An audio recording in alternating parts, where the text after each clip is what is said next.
Regardless of your position or the company, I would wager you've come across at least one customer or colleague who tends to focus on your job more than their own.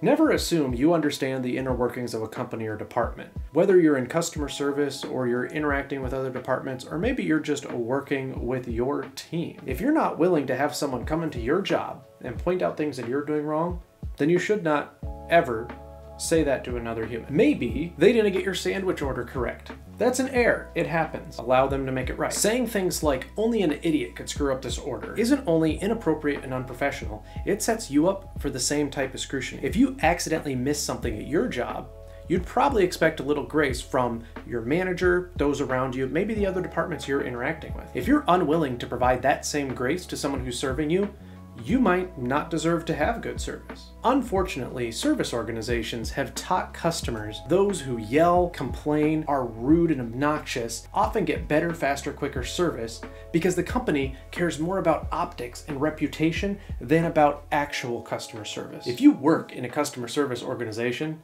you should strive to give your good customers the best service. Don't set your best customers aside to placate bad customers. You may offer something to make it right, but if the bad customers don't accept it, get rid of them. Cut them loose. The longer you placate a bad customer, the longer your good customers have to wait to get the service they deserve. As a leader, my customers are my employees. Nothing destroys a good employee's work ethic like watching you tolerate a bad employee. In the same way, your customers will notice if you go out of your way to serve the bad customers better. I once watched a bad customer cut in front of those who had been waiting in line patiently because that bad customer was screaming. When that happened, many who had been waiting in line took their business elsewhere. That should never have happened.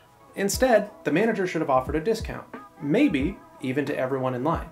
And if that wasn't good enough for Mr. Bad Customer, then you ask that customer to leave. Stand up for yourself, stand up for your employees, and stand up for your good customers. The more you bend process for people unwilling to follow it, the more your good customers will suffer. Let's say you're that good customer and you have been standing there and watched a bad customer cut ahead of you because that organization gave the person who screamed the loudest, maybe they had a higher title than you, preferential treatment. What can you do to continue to be a good customer and to let that organization know that you didn't appreciate it? You could submit a survey. Let's say you were that good customer, you were standing in line quietly and patiently, and Mr. Bad Customer screaming in the back wasn't allowed to cut in front of you. What can you do to show appreciation?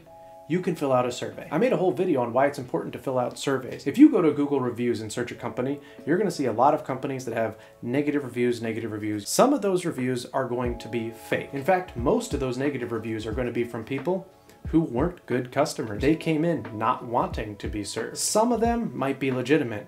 Just like some of those 5-star reviews might not be legitimate, some of those 5-star reviews might be legitimate. It's up to us as customers to write reviews, write surveys, and let the company know that we appreciate them going out of their way to serve their good customers better and not placate those bad customers who are just interested in cutting the line.